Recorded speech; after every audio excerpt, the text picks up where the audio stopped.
Prepare yourself. 3, 2, 1. Hello, everybody, and welcome to episode 56 of the Showerpodcast, the podcast where I'm in my shower and you do you. I'm your ever so curly Chip, and really, I need to go get a haircut.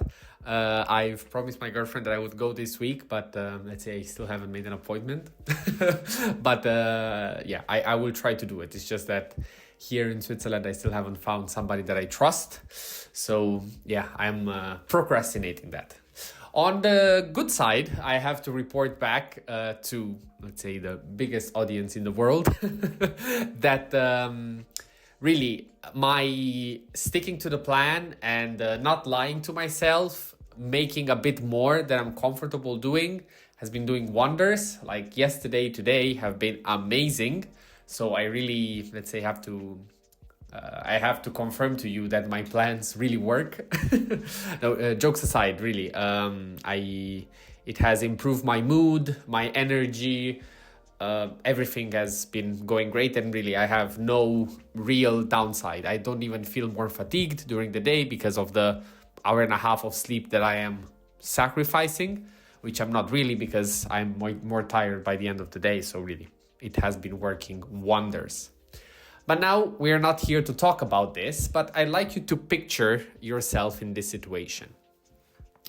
Let's say that you grew up in a fairly small town, and you, let's say, within all the environments that you've been put into, be it with your friends, at school, let's say participating in events, and so everything that was and can happen within, let's say, a smaller town,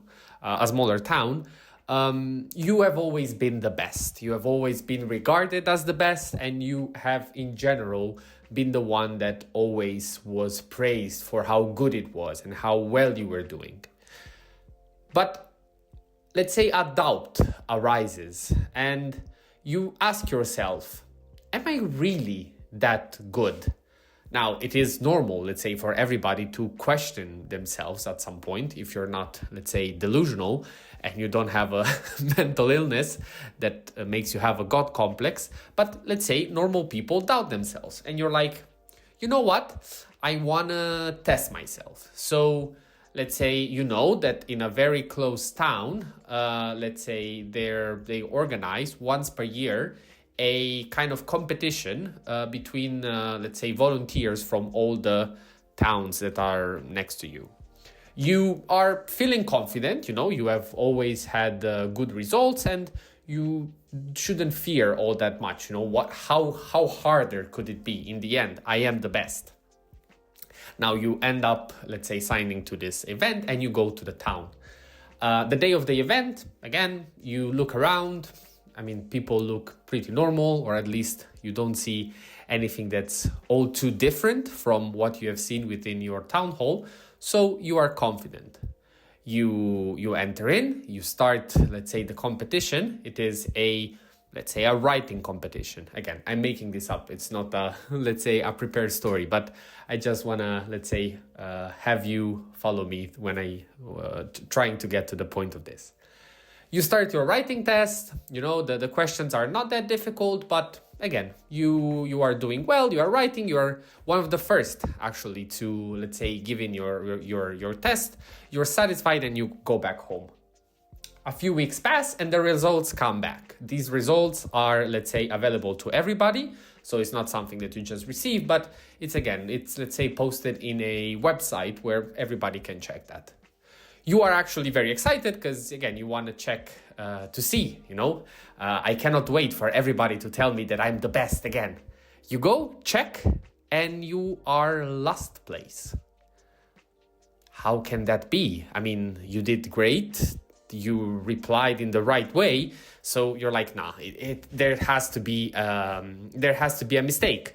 You go and let's say you go back to the town and you are like, you go and ask the people there that organized the event, like, guys, I believe you've made a mistake. Like, I did the test a few weeks ago and I've got the results back, but I think maybe you've corrected it wrong. And they were like, no, we do have a very strict, let's say, review process when we send out the results. your results were very good. I mean, you were able to score 80 out of 100. You did really great, but everybody scored 95 and above. How should you feel? And how can you actually improve this situation? This is what happens to a lot of us and to lots of people that, let's say, prefer to stay within their small environment, training, let's say, arguing, or just, let's say, putting themselves to the test against people that they know they are better than. They have no real competition, but they actually go back, let's say, every day at home, and they feel, let's say, happy because, they were the best. They were the ones that had the best result. But this best, it's always relative to what you are doing. And I think one of the key factors that I've learned and I'm starting yet to get accustomed with is that I genuinely believe in the, let's say, the famous saying, I don't want to make it, let's say, non-friendly, or I don't want to get cancelled in any of the foreseeable years. So I will just say, there will always be a kid on the other side of the world, let's not say where, that will be doing what you do 10 times better 10 years before you reached your peak performance. And that will be always true. It is close to impossible for you to be the absolute best at what you do. And even if you are relative to your time period, you are relative to that specific race or test or environment. You should never feel, let's say, you should never see your victory as absolute, but as relative to the event or to the circumstance in which you're in. Does that mean that it's not valuable? Absolutely not. But one thing that you should do constantly is indeed compare yourself. Now, this is, let's say, very dangerous because we know very well, unfortunately, especially with the uprising of social medias. I mean, I mention them very often in my episodes, but let's say it's what we live and breathe every day. Our generation is it has to deal with this. Older generations had to deal with worse stuff. So I think we can kind of manage social medias, or at least we have the tools to, let's say, live with them pretty comfortably. But if you really are into them and you constantly compare yourself to people that are richer than you, more beautiful, better looking, or whatever it can be that you are trying to do, that kind of comparison will be absolutely dulled down because you are indeed comparing yourself to, first of all, something that most likely is not true, and second of all, is indeed the pinnacle of what can be shown to you. Whereas you should not look, let's say, coming back to the story of the boy that went to the town close by and, he tried to do his test. It was with the towns that were around him. He didn't try to be, to do an international test. Because if he had done, let's say, an international test, most likely he will be among the top rankers. It's just that looking around him, he was the worst one, but still an amazing person. All of this to say that the moment that you have to, let's say, improve yourself, if you think you are the best, try to look a bit further than you.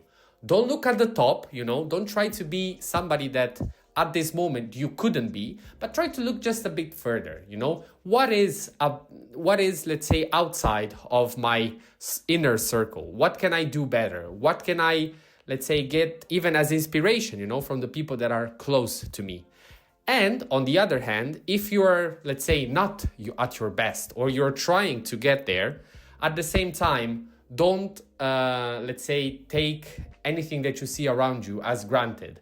Because most of the time, all of these situations that you experience and just see online, they are results of so many other and bad things that you maybe don't even want them in your life. Let's remember this topic because I had a recommendation from a friend that he told me to watch not documentary, but like a autobiography. I think it was more of an interview style, but it was regarding a very, very, very known YouTuber. And most likely I would like to talk about that in the next episode, underlining how much, success is something that we kind of desire, but then if we start actually analyzing what it takes and what it removes from your life in order to get it, you might start accepting, let's say, where you are and saying, you know what, maybe I am not that bad. Having said that, this was episode 56 of the Shower Podcast. Thank you very much for listening and see you at the next one.